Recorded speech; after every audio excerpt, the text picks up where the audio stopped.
Selamat pagi Taruna, bertemu kembali dengan saya pada materi pedoman kompas pagi ini. Kita akan membahas tentang materi pedoman magnet zat cair ataupun pedoman magnet basah. Pada pedoman zat cair atau pedoman basah ini, piringan pedoman berada di dalam zat cair.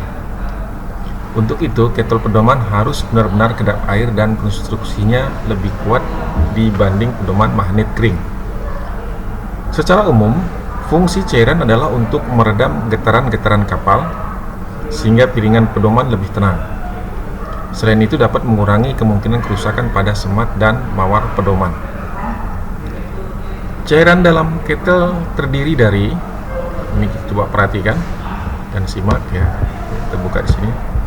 Yang pertama adalah air murni ataupun air tawar ataupun dalam istilahnya aqua destillata dengan persentase antara 75% sampai 80%.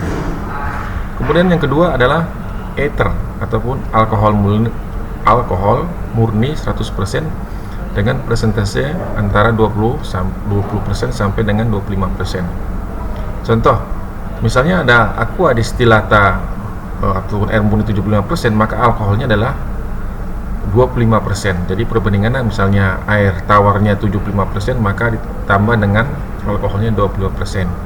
Sedangkan apabila aqua destillatanya 80%, maka alkoholnya 20%. Itu percampuran ya.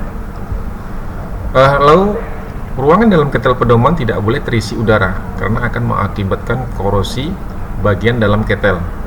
Selain itu dapat mengurangi ketenangan piringan daripada pedoman.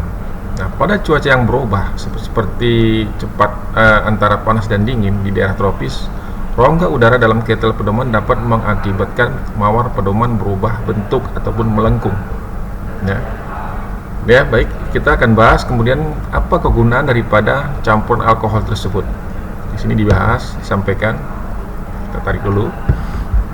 Kegunaan campuran alkohol tersebut adalah untuk menurunkan titik beku air. Nah, karena alkohol itu kan bersifatnya panas ya. Hal ini sangat berguna apabila pedoman digunakan di tempat-tempat pada lintang tinggi atau daerah yang mengalami musim dingin, sehingga cairan pedoman tidak mudah membeku. Nah, untuk mengurangi kemungkinan korosi daripada bagian-bagian dalam kettle pedoman, maka di sini akan dibuatnya apa tadi? Kegunaan campuran alkohol tadi, yang pertama tadi sudah kita sebutkan, yang kedua gunanya adalah untuk mengurangi kemungkinan korosi ataupun perkaratan dari bagian-bagian dalam kettle pedoman. Ini ada beberapa gambar ya. Yang A, mana A? Kita lihat di sini. Ini A. Tutup kaca bening ya. Tutup kacanya ini sini. Kemudian ada B, pengapung. Ini. Pengapung, kemudian C, piringan pedoman, D jarum magnet, ini jarum magnetnya, ntar D.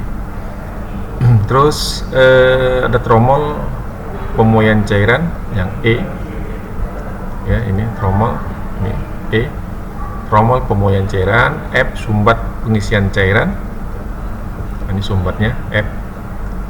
Terus G semat, ini sematnya.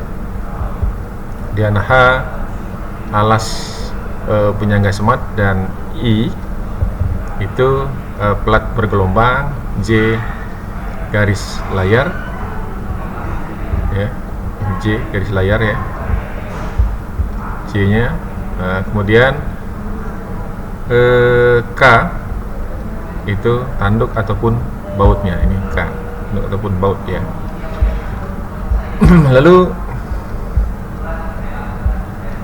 fungsi beberapa bagian daripada kettle pedoman adalah yang pertama sebagai pengapung, berfungsi untuk menahan piringan pedoman dan magnet pedoman agar tidak terlalu menekan semat, sehingga piringan pedoman dapat berputar dengan bebas. Plat bergelombang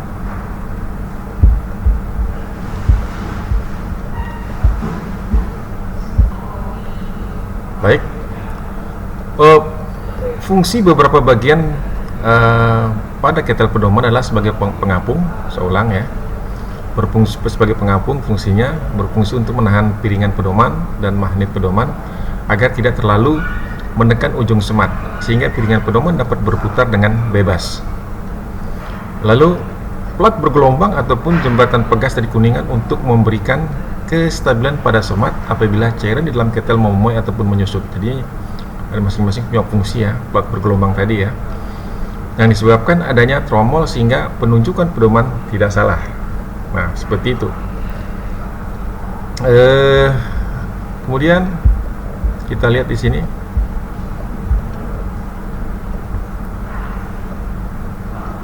Nah, kemudian pada bagian tutup alas ketel pedoman diberikan sebuah pemberat, gunanya adalah untuk menambah ketenangan pedoman.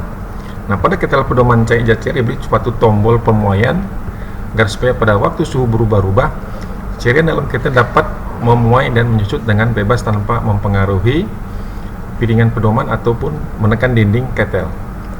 Nah, kita lihat kembali sini adalah beberapa prinsip kerja pedoman magnet cat cair ya. Ini kita lihat.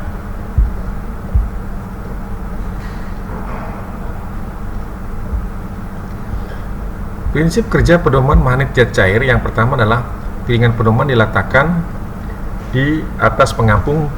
Di bawah pengapung digunakan batang-batang magnet, di mana keseluruhannya diletakkan dalam cairan sehingga bila berada dalam medan magnet bumi, piringan dapat berputar dengan bebas. Yang kedua, prinsip kerja pedoman apa aja? Apa aja itu? Yang kedua adalah bila kapal diam, maka piringan pedoman juga diam dengan skala 360 derajat utara menunjuk ke arah utara magnetis bumi. Yang ketiga, tepat dalam arah bidang lunas linggi, pada bagian dalam ketel pedoman ditempatkan garis layer. Dan yang keempat, skala derajat piringan pedoman yang berhimpit ataupun bersatu dengan garis layar menunjukkan arah haluan kapal. Oke. Nah, mungkin secara teoritis ini agak membingungkan para siswa ya. Nanti pada saat nanti pada pertemuan tatap muka kita akan lihat barangnya, kemudian kita akan buka satu persatu secara teknis, kita buka secara prakteknya ya kan, sehingga bisa dilihat secara keseluruhan ya.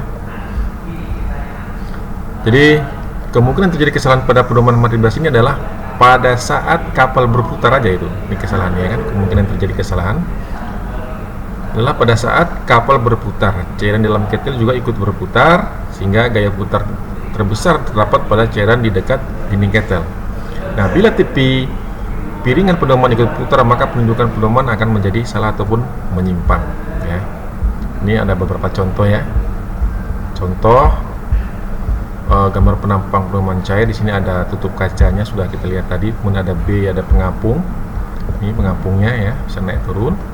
Terus ada piringan pedoman ya, B piringan pedoman, kemudian ada jarum magnet, ada tromol ya, ada semat, ada alas ketel, dan H, ada tanduk kecil dan sebagainya sudah kita jelaskan tadi. Demikian yang bisa saya sampaikan. Semoga ini bermanfaat. Seperti biasa, kamu simak, cermati, dan catat pembelajaran hari ini. Kirimkan tugas siswa kamu ke Google Classroom. Demikian, selamat pagi, sampai bertemu kembali pada pertemuan yang akan datang. Bye bye.